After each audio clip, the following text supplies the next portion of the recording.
আমি হাজী মোহাম্মদ মনির হোসেন, আমি যুগ্ম আহ্বায়ক ঢাকা মহানগর দক্ষিণ বিএনপি। আজকের মহান মে দিবস উপলক্ষে, এটি বিশ্ব মে দিবস, বিশ্ব শ্রমিক দিবস।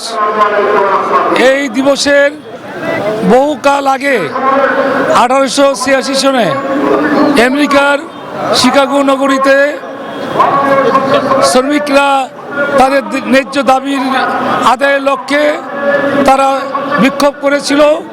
সেই বিক্ষোভকারীদেরকে নৃশংসভাবে হত্যা করা হয়।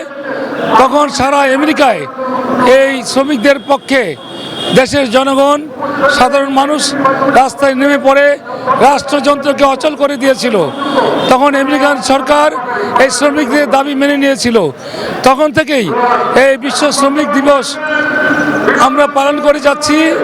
আমাদের এই বিশ্ব শ্রমিক দিবস উপলক্ষে বাংলাদেশের মাননীয় প্রধানমন্ত্রী, বিএনপি চেয়ারপারসন, জননন্দিত জননেতা জনাব তারেক রহমান বলেছেন, আমরা শ্রমিক জনতা মিলে করব কাজ, সবাই মিলে গর্ব দেশ।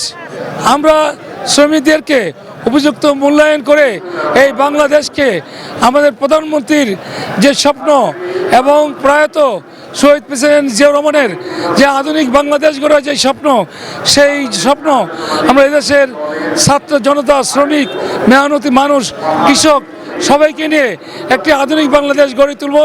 আজকে এই মহান মে দিবসে এটাই আমরা প্রত্যয় ব্যক্ত করছি। সবাইকে ধন্যবাদ।